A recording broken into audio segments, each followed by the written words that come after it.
Yes, everybody, it's Friday. Friday. Russ on the West Ham Network. Let's just sort myself out. There we go. Hope you're safe and well. Happy Friday. A nice day in all church. Lovely. And obviously got the weekend ahead. Keep an eye on the West Ham socials. They may well be another edition of the scavenger hunt, whether that is Saturday scavenger hunt or Sunday scavenger hunt. Who knows? And I said hunt. I don't know either because I don't know what Mrs. Bunn's got planned for me this weekend. So it's either going to be Saturday or it's Sunday, or is it? Who knows? Where we put one of these or a couple of these little beauties around West Ham related areas last week. We were at the 1966 statue opposite the bowling, back at the old ground and old place, and then we put one by the Brooklyn and Bonds mural. On the corner by Urcan. So where will we be today? Oh, no, Saturday, Sunday. Who knows? If we do it, of course. But it's Hamilton Lies in association with the KOMB.com boys. At lunchtime today, we had our Have Your Say Friday with N'Golo Kante phoning and dialing in. Quite a, as always, quite an interesting show. So go back and check that out. But 3 stories as per usual in association with our lovely friends at kneesupmotherbrand.com. Let's start. Press the right button. There we go. Let's talk about Ivan Toney. Now, according to reports, Brentford are ready to slash their asking price for the England international striker, the no-look penalty man. With West Ham, one of the most likely suitors, according to The Sun. It reported yesterday that Chelsea, Arsenal, and Man United have told Brentford they don't intend to buy him. They don't need him. Particularly, obviously, Arsenal have bought Zerkey, haven't they? And Chelsea are looking elsewhere, and Arsenal as well in terms of forward positions. Thomas Frank's side had hoped to create some sort of a bidding war for the 28-year-old, and initially were inviting offers of around 80 to 100 million pounds for him.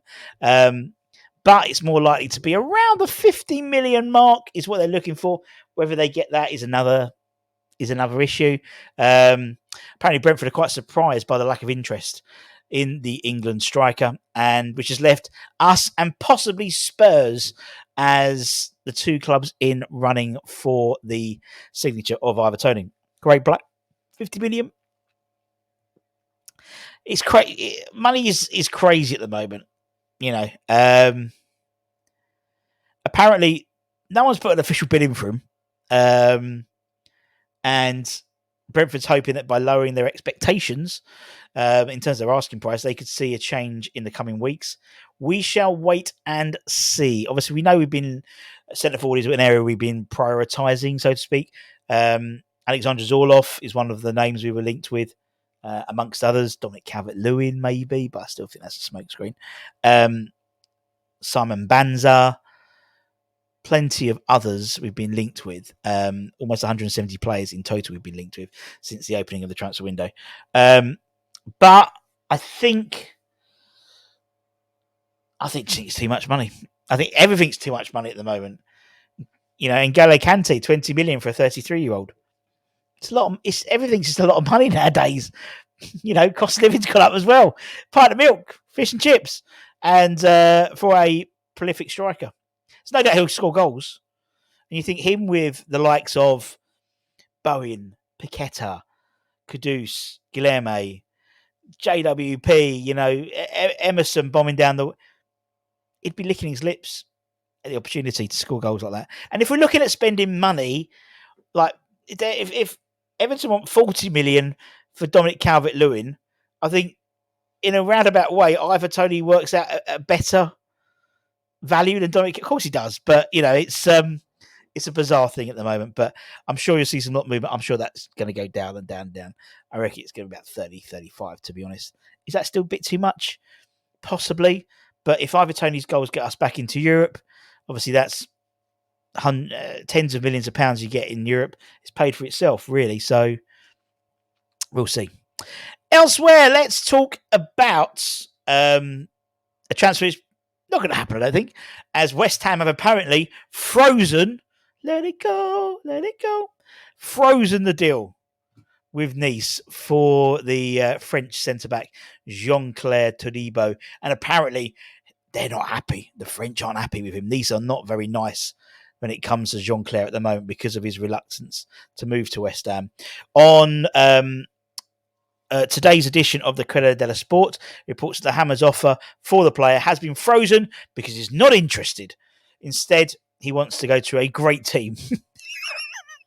And he believes Juventus could be the option. Now, Juventus have bought a centre-half already, but the Juventus general manager was saying that they were still looking at to bring in extra players. It's also been reported today that Newcastle and Aston Villa are apparently having sniffing around for him. Obviously, both of them were Newcastle, Aston Villa's in Champions League, Newcastle's in Europe. According to the newspaper, West Ham were willing to pay 37 million euros for him after a successful loan spell. Juventus won't go near such a figure at all, and instead may wish to make up a chunk by sending maybe some players. So it might be players plus money to Nice as part payment. It's believed that Todibo has said to have come to agreements with personal terms with Juventus, and Nice and he's pleading with Nice to reach some common ground in terms of the transfer fee. Maybe. I mean, there is precedence to this. If you look at the Lenny Euro deal to Man United, Lille put their foot down. Lenny wasn't keen about going to Man United at this time of his career, but they put their foot down, and obviously he's since gone to Man United with a really cringy video message from Rio Ferdinand. Did you see that? It's the best club in the world.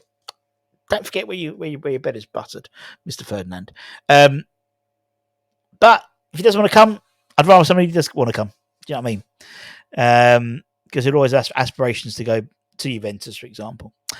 And lastly, let's talk about Edson Alvarez. Now, obviously, we know we're in the midst of negotiations with Man United for the sale of the purchase of Aaron Wan-Bissaka.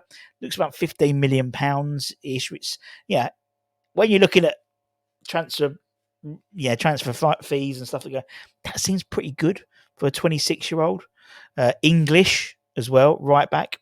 But according to reports, particularly Fabrizio Romano, he's suggested that the Manchester club are interested in Edson after his obviously impressive debut season for the Hammers following his £34 million transfer from Ajax.